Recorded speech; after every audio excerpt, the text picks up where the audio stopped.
প্রতিটা ম্যাচ, প্রতিটা মুহূর্ত, জয়ের উল্লাস, হারের নীরবতা, মাঠের খেলা, টেবিলের খেলা, আবেগ, অ্যাকশন আর বিশ্লেষণ। খেলা যেমন, খবর তেমন, গরমাগরম। Welcome to Star Play. সাথে আছি শেখ আশিক। শুরুতেই থাকছে শিরোনাম। এশিয়ান কাপে বাংলাদেশের কঠিন পরীক্ষা নেবে north Korea. We have a plan বললেন কোচ পিটার বাটলার। পাকিস্তানের বিপক্ষে ওডিআই সিরিজে বাংলাদেশের দল ঘোষণা, ফিরলেন লিটন, আফিফ আর নাহিদ।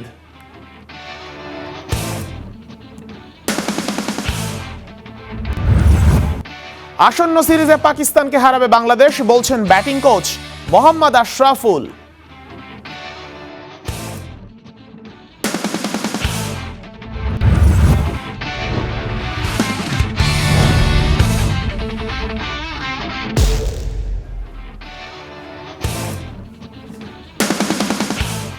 এফসি নারী এশিয়ান কাপের নর্থ কোরিয়ার বিপক্ষে মাঠে নামবে বাংলাদেশ। প্রেস কনফারেন্সে পিটার বাটলার বলেছেন, উই হ্যাভ আ প্ল্যান। নিজেদের প্রথম ম্যাচে চীনের বিপক্ষে দারুণ খেলা বাংলাদেশকে নিয়ে কোন পরীক্ষা সাজাচ্ছেন কোচ? র্যাঙ্কিংয়ে 9 থাকা দলটার বিপক্ষে কোন চমক দেখাবেন আফিদা, ঋতুপর্ণারা?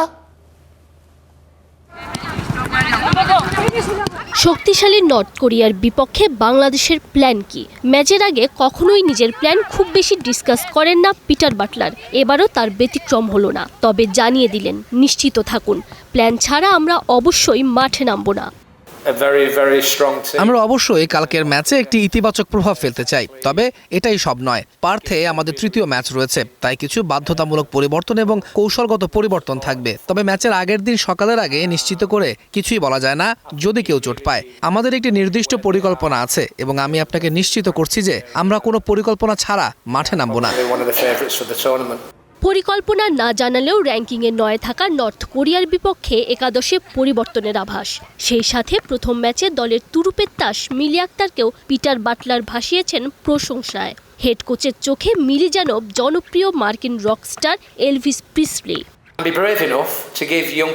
মিলি অনেকটা এলভিস প্রিসলির মতো, তার দারুণ একটি স্টাইল আছে। এই টুর্নামেন্টে তার চুলের স্টাইল সেরা। আজ সকালেও আমরা এটা নিয়ে কথা বলেছিলাম। সে অনেকদিন ধরে এই সুযোগের অপেক্ষায় ছিল এবং সে যে আগে খেলেনি তার একমাত্র কারণ হলো আমাদের কোনো ম্যাচ ছিল না। চায়না ম্যাচের আগে প্রায় 90 থেকে 100 দিন আমাদের কোনো প্রস্তুতি ম্যাচ ছিল না, যা দুর্ভাগ্যজনক।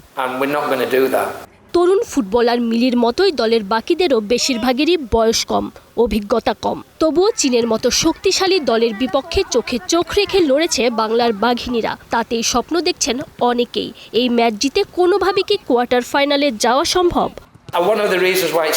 না, আমি তা মনে করি না।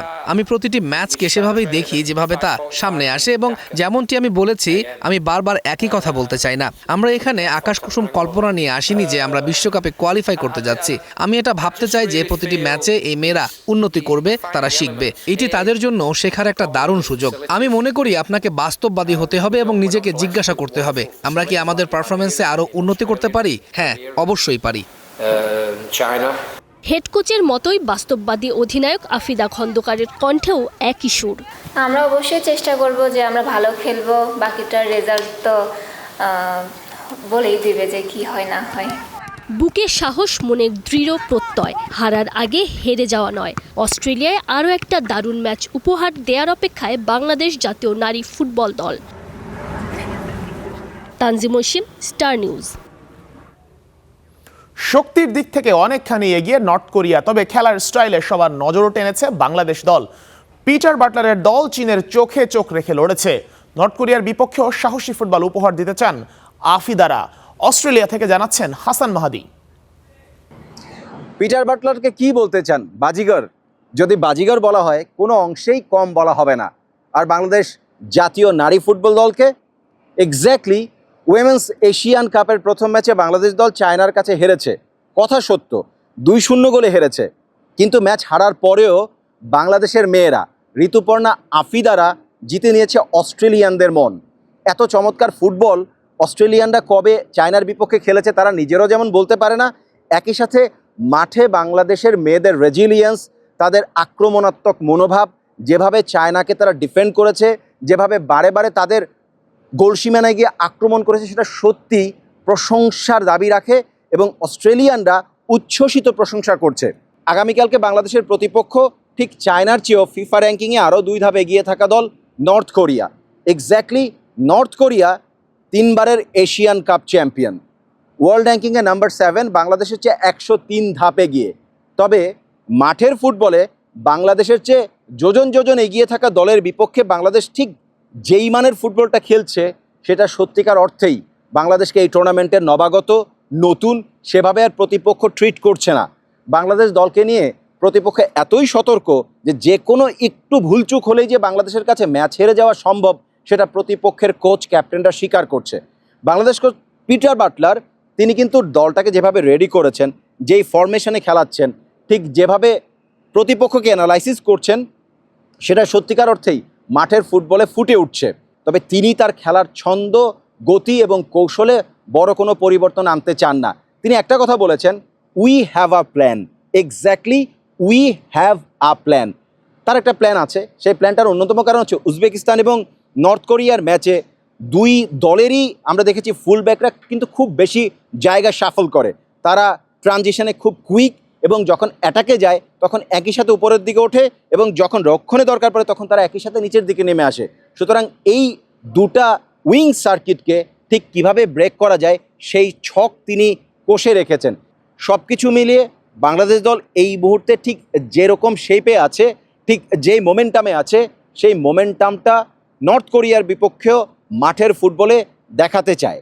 এবং যদি চায়নার বিপক্ষে বাংলাদেশ দলের যেই রেজিলিয়েন্স আমরা দেখেছি বা যেভাবে তারা নেক টু নেক টক্কর জমিয়েছে, সেই কাজটা যদি নর্থ কোরিয়ার বিপক্ষে করা যায় নিশ্চিতভাবেই নর্থ কোরিয়া বাংলাদেশের কাছ থেকে একটা বড় ধরনের চমক পাবে।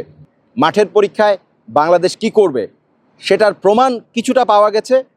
সেটাকে স্ট্যাবলিশ করা বা সেটাকে আরও পোক্ত করার সময় এসছে এখন হাতে। সেই সময়টা কাজে লাগবে, সেই প্রত্যাশা আমরা যেমন করছে বাংলাদেশের ফুটবল ভক্তরা। অস্ট্রেলিয়ার প্যারামাটা স্টেডিয়াম থেকে হাসান মাহাদি, স্টার নিউজ। পাকিস্তানের বিপক্ষে ওয়ানডে সিরিজ দিয়ে দীর্ঘ বিরতির পর মাঠে নামবে টাইগাররা। মিরাজকে অধিনায়ক করে 15 সদস্যের দল ঘোষণা করেছে বিসিবি। তারুণ্য নির্ভর দলে 1.5 বছর পর জায়গা পেয়েছেন আফিফ হোসেন ধ্রুব। দীর্ঘ প্রায় 5 মাস পর আবারও একদিনের আন্তর্জাতিক ক্রিকেটে ফিরছে বাংলাদেশ জাতীয় দল। ঘরের মাঠে পাকিস্তানের বিপক্ষে 3 ম্যাচের ওয়ানডে সিরিজ দিয়ে মাঠে নামবে টাইগাররা। এই সিরিজকে সামনে রেখে বৃহস্পতিবার 15 সদস্যের দল ঘোষণা করেছে বাংলাদেশ ক্রিকেট বোর্ড। মেহেদী হাসান মিরাজকে অধিনায়ক করে গড়া এই স্কোয়াডে রয়েছে অভিজ্ঞতা ও তরুণ প্রতিভার মিশ্রণ। সর্বশেষ ওয়েস্ট ইন্ডিজ সিরিজের দল থেকে 6 জন ক্রিকেটার জাকের আলী অনিক, শামীম হোসেন, নুরুল হাসান, তানজিম হাসান, হাসান মাহমুদ, নাসুম আহমেদ এবারের স্কোয়াডে জায়গা পাননি। চমক দেখিয়েছেন আফিফ হোসেন। দীর্ঘ 1.5 বছর পর আবারও ওয়ানডে দলে সুযোগ পেয়েছেন এই ব্যাটার। তার প্রত্যাবর্তন দলে ব্যাটিং গভীরতা বাড়াবে বলে মনে করা হচ্ছে। এছাড়া দলে ফিরেছেন লিটন দাস, নাহিদ রানা, শরীফুল ইসলাম। নতুন ঘোষিত 15 সদস্যের দলে ভারসাম্য বজায় রাখার চেষ্টা করেছে টিম ম্যানেজমেন্ট। 4 পেসার, 3 স্পিনার, যার মধ্যে অলরাউন্ডার হিসেবে আছেন মিরাজ ও রিশাদ হোসেন এবং 8 জন নির্ভরযোগ্য ব্যাটার। আগামী 11, 13 এবং 15 মার্চ বাংলাদেশ ও পাকিস্তানের মধ্যকার 3 ম্যাচের ওয়ানডে সিরিজ অনুষ্ঠিত হবে মিরপুরে। এই সিরিজের মধ্য দিয়ে আনুষ্ঠানিকভাবে শুরু হবে বাংলাদেশের 2027 ওয়ানডে বিশ্বকাপের প্রস্তুতি। ভবিষ্যৎ পরিকল্পনা ও দল গঠনের দিক থেকে এই সিরিজটি বেশ গুরুত্বপূর্ণ বলে মনে করা হচ্ছে। KM Sony, star news. আসন্ন ওয়ানডে সিরিজে পাকিস্তানকে হারাবে বাংলাদেশ দল বলছেন ব্যাটিং কোচ মোহাম্মদ আশরাফুল, যেখানে তার বাজি, চেনা কন্ডিশন, সমর্থক আর অভিজ্ঞতায়। তবে সাম্প্রতিক সময়ে টাইগার ব্যাটারদের ধারাবাহিকতার অভাব ভোগাচ্ছে দলকে বলছেন আশরাফুল। সেখানেও দিয়েছে সমাধান, জানান এ নিয়ে বিশেষ কাজ চলছে। সবশেষ বিসিএলে চলতি বছর হোম সিরিজগুলো নিয়েও আলাদা পরিকল্পনার কথা জানান আশরাফুল। পরিকল্পনা 2027, সামনে যে বন্ধুর পথ। টি-20 বিশ্বকাপে খেলেনি বাংলাদেশ। প্রশ্ন তবে সরাসরি ওয়ানডে বিশ্বকাপের সুযোগটা মিলবে তো? সেই জটিল অঙ্ক মেলাতেই শুক্রবার থেকে পাকিস্তানের বিপক্ষে সিরিজের জন্য আনুষ্ঠানিক অনুশীলন শুরু। এই মুহূর্তে র্যাঙ্কিংয়ে বাংলাদেশ আছে 10 নম্বরে। সরাসরি সুযোগ পেতে থাকা চাই অন্তত সেরা 7-এ। হিসেবটা কঠিন কিন্তু অসম্ভব কি? হোম সিরিজগুলো খুব ইম্পর্টেন্ট। আমরা বরাবরই হোমে ডেঞ্জারাস সাইড। আশা করি যে আমরা এই 1-1.5 বছর ওয়ানডে টিমটা গুছিয়ে আমরা যেন 2027 ওয়ার্ল্ড কাপে ভালো কিছু করতে পারি। এখন থেকে আমাদের হয়তো ওই প্ল্যানটা করা উচিত। প্রিয় ফরম্যাট ওয়ানডেতে বাংলাদেশ সবশেষ 15টা ম্যাচের জিতেছে মোটে 3টায়, যার জন্য আশরাফুলের কাঠ করায় ব্যাটিং ব্যর্থতা। তবে এ নিয়েও হয়েছে আলাদা কাজ। লাস্ট 10টা ম্যাচে দেখা গিয়েছে যে প্রায় 7বার আমরা 50 ওভার ব্যাটিং করতে পারিনি। এই জিনিসটাই হয়তো আমাদের ইমপ্রুভ করতে হবে, যে আমরা যেন ফুল 50 ওভার প্রপার ব্যাটসম্যানরা যেন ব্যাটিং করে। টপ 6 ব্যাটসম্যান যদি 50 ওভার ব্যাটিং করে তাহলে আর 10টার মধ্যে আপনি 8টা-9টা ম্যাচ জিতবেন আমাদের কন্ডিশনে, কারণ আমরা এই জায়গায় খেলে অভ্যস্ত। তো আমি বিশ্বাস করি যে আমাদের প্লেয়াররা এই জিনিসগুলো নিয়ে হয়তো আমরা কাজ করব। পাকিস্তান সিরিজের পরই জুনে বাংলাদেশে আসবে অস্ট্রেলিয়া। বছরের শেষে আছে সাউথ আফ্রিকার বিপক্ষে ওডিআই সিরিজ। পুরো বছরের পরিকল্পনা তাই এখনই ঠিক করেছে ম্যানেজমেন্ট। আমাদের ফেভারিট ফরম্যাট ওয়ানডে, আমরা এই খেলাটা একটু কম খেলছি। বিসিএলটা খুব কাজে দিবে আমাদের প্লেয়ারদের। পাকিস্তান সিরিজে খেলার পিছনে এটা বড় একটা প্র্যাকটিস হয়েছে। গেল 5 মাসে কোনো ওডিআই না খেলা টাইগাররা চলতি বছরই খেলবে 17টা ওয়ানডে, যেখানে ইতিবাচক ফল পাল্টে দিতে পারে সব হিসেব নিকেশ। মাহবুব রিমন, স্টার নিউজ, ঢাকা। নির্বাচক পদে হেভিওয়েট ক্রিকেটারদের সিভি পড়েছে বাংলাদেশ ক্রিকেট বোর্ডে। সেই দৌড়ে নাম আছে তুষার ইমরান, নাইম ইসলাম, সানোয়ার হোসেন, শামসুর রহমান শুভদের। তবে সবচেয়ে আলোচিত হাবিবুল বাশার এখনও নির্বাচক পদের জন্য জমা দেননি সিভি।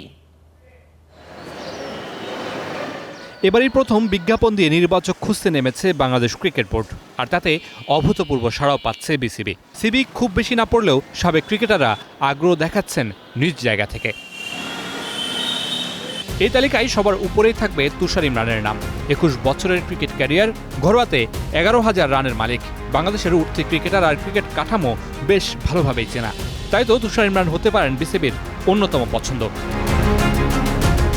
এছাড়াও নির্বাচক হওয়ার আগ্রহ প্রকাশ করেছেন নাইম ইসলাম। সবশেষ এনসিএলেও সেঞ্চুরি হাঁকানো নাইম ছক্কা নাইম নামেও পরিচিত।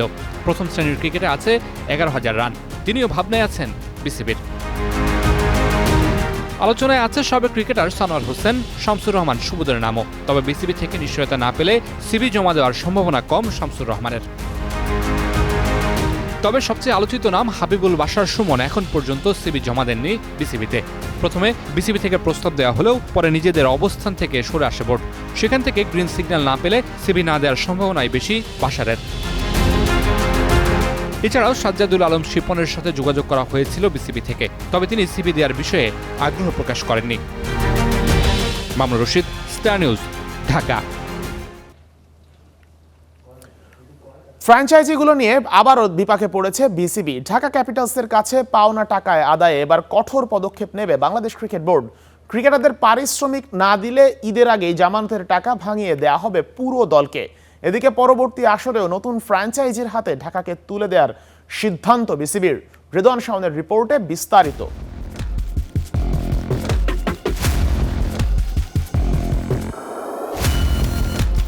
বছর যায়, নতুন দিন আসে, কিন্তু অর্থ কেলেঙ্কারির দাগটা যেন পার্মানেন্ট বিপিএলের গায়ে। প্রতি বছর টুর্নামেন্ট শেষে ক্রিকেটারদের পারিশ্রমিক না পাওয়ার খবরটাই যেন হয়ে ওঠে দেশের ক্রিকেটের সবচেয়ে বড় সংবাদ। এ বছরেও যার ব্যতিক্রম ঘটেনি। বিপিএল শেষ হওয়ার 40 দিন পেরুলেও এখনও অর্থের খোঁজে আকাশপানে তাকিয়ে ঢাকা ক্যাপিটালসের ক্রিকেটাররা। নিয়ম বলে বিপিএলে চুক্তির টাকা 3 ধাপে পাওয়ার কথা ক্রিকেটারদের। টুর্নামেন্ট শুরুর আগে 25%, টুর্নামেন্ট চলাকালীন 50, আর বাকি 25% দিতে হয় আসর শেষ হওয়ার 30 দিনের মাঝে। তবে 40 দিন পরেও এখন পর্যন্ত পুরো টাকা বুঝে পাননি রাজধানীর আদলে খেলা ক্রিকেটাররা। ঈদের আগে তাই ক্রিকেটারদের মাঝে এ নিয়ে দেখা দিয়েছে নতুন শঙ্কা। এদিকে নির্ধারিত সময়ে টাকা না দেয়ায় ঢাকা কর্তৃপক্ষকে নোটিশ দেওয়ার সিদ্ধান্ত নিয়েছে দেশের ক্রিকেট বোর্ড। অন্যথায় ভাঙা হবে জামানতের 10 কোটি টাকা। আমরা সম্ভবত একটা ছোট নোটিশ দেওয়ার কথা ছিল ঢাকাকে বোর্ড থেকে। এটা আমরা প্রিপেয়ার করে সম্ভবত কালকে 90% যে কালকে এটা চলে যাবে। সে একটা দলকে আসলে ঈদের আগে ঈদের খুশির বার্তা পাবে কিনা? আমাদের টার্গেট হচ্ছে ডেফিনেটলি ঈদের আগে ডেফিনেটলি টার্গেট আছে। সো আমরা চাই না, এখনও বলছি, এখানেও যদি তারা দেখছে যে আমরা চাই না যে ব্যাংক গ্যারেন্টিটা ভাঙিয়ে টাকাটা দিতে, ওনারা উচিত ওনাদের স্ব ইচ্ছায় প্লেয়ারদের পেমেন্টগুলি করে দেওয়া। এদিকে দলটির একাধিক ক্রিকেটারের সাথে কথা বলে জানা গেছে পারিশ্রমিক বুঝে পেতে বিসিবির দিকে তাকিয়ে আছে পুরো দল। যদিও ইফতেখার মিঠুর দাবি বাকি থাকা 3 কোটি টাকার মধ্যে প্রায় 70 লাখ টাকা পরিশোধ করেছে ফ্র্যাঞ্চাইজিটি। ঢাকার যেটা ছিল 3 কোটি সামথিং পেমেন্ট বাকি ছিল, আমরা কালকেই খবর পেয়েছি যে গত পরশুদিন তারা আরও 70-80 লাখ টাকা তারা পেমেন্ট করেছে। সো আমরা চাই না কাউকে প্রেশার দিয়ে যে ব্যাংক গ্যারেন্টি ভাঙিয়ে টাকাটা দিব। এদিকে বোর্ডের আরেক সূত্রের দাবি এবারই শেষ হচ্ছে বর্তমান ফ্র্যাঞ্চাইজিটির সাথে বিপিএল এর সম্পর্ক। পরের আসরে নতুন কোনো মালিকানায় দেখা যাবে ঢাকা ফ্র্যাঞ্চাইজিকে। Redwan Shawon, Star News, Dhaka. আজ খেলাও থামবে না, খবরও থামবে না, সাথে থাকুন স্টার প্লেয়ার।